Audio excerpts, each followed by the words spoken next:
Hey guys, MeAdmiralStarks back with another video. So we have few blog posts saved up of, I guess, Enlisted trying to polish up the last things and add extra stuff before the upcoming major update. And no, I don't know when the update's coming. Just because I'm Enlisted partner doesn't mean I get to know that. Trust me, some people don't, but trust me, that is the thing.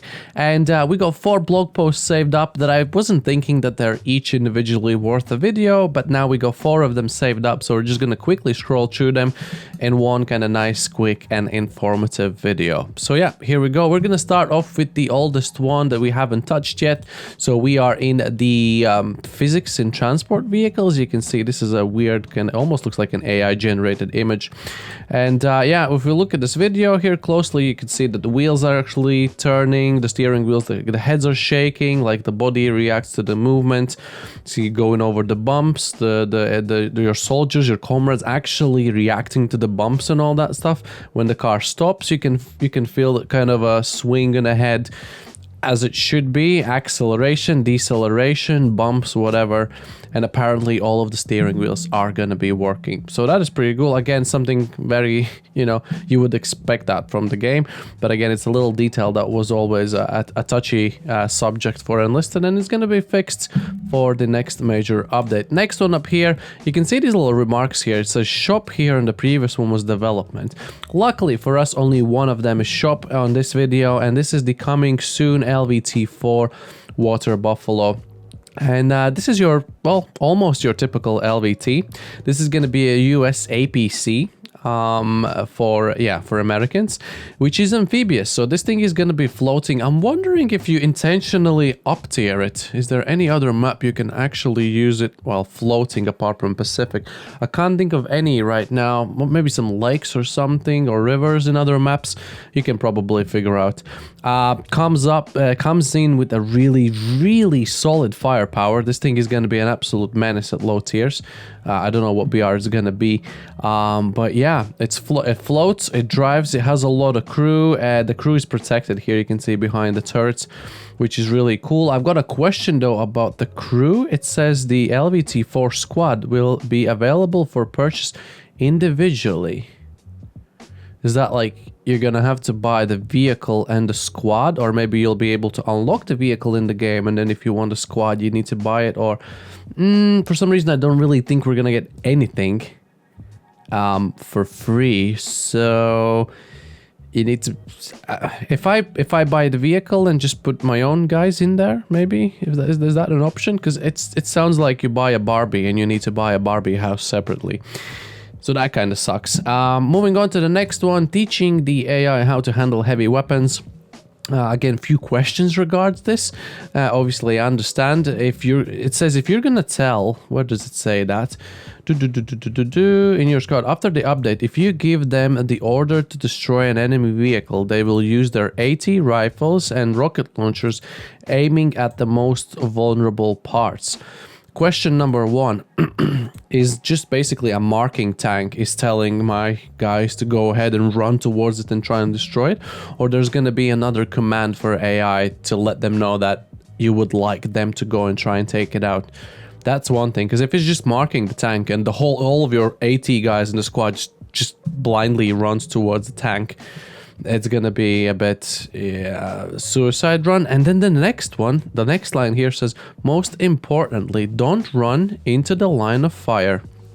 Friendly fire is on. It confuses me. I don't understand. If an AI soldier that you've told to use the AT weapon, will his firing gonna be friendly fired on? If there's a friendly there. I picture a scene. There's a tank side on, you tell your AI to shoot it.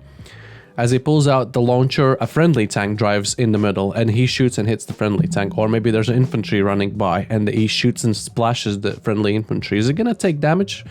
Yeah, that's again something that, I mean, it kind of says what it says, but it's not entirely clear for me.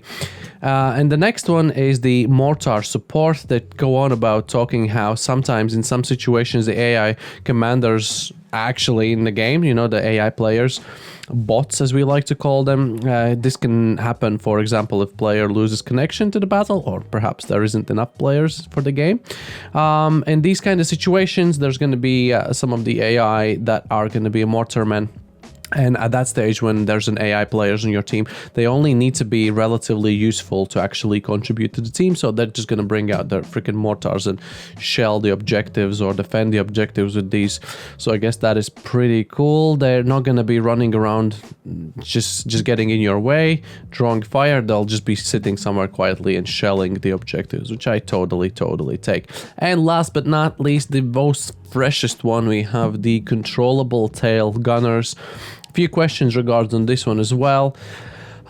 This has been a feature since whenever we managed to get an airstrike or something. Airstrike? Oh no, since we got the added gunners to the gunner seats, because we used to we'd never had gunners. All the aircrafts, the larger aircrafts, were modeled with all of these guns, but you never had an option to actually use them. So when that came into the game, there was talks on how one day we're going to be able to control some of these gunners. And that's exactly what it says. We're going to be able to control some of your aircraft defensive weapons. So you're not going to be able to switch to all of them. I'm guessing they're just going to give us the ones that are probably looking straight down the back. Probably that one, and maybe if there's like low down, some of them that just looking directly ahead.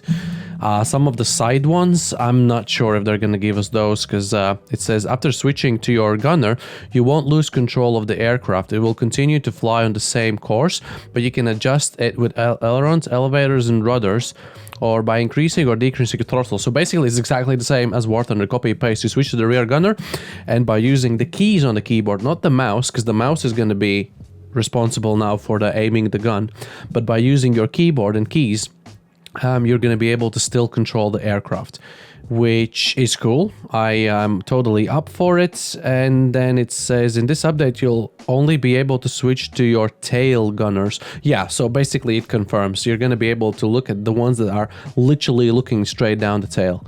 Defending you against enemies from the rear of the aircraft. In the future, we plan to expand the choices of turrets you can switch to.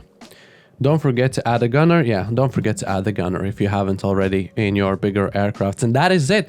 A lot of small things, some of them cooler, some of them less cool, but all in all, it's just nice to see how they're trying to polish up and just get these things actually very often out. Because if you look at the dates, 28 Feb, that was 28 Feb, 29 Feb, and this one's March 4.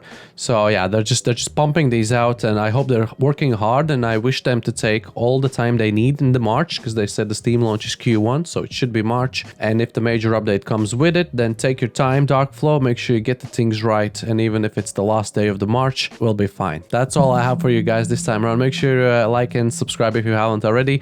I think we're gonna post the next 3 games on my free-to-play account, StarkQE Adventures free-to-play account today as well, because this one literally takes no time to record, so I'll try and get that one out tonight as well. But yeah, I'm out. Have a good one.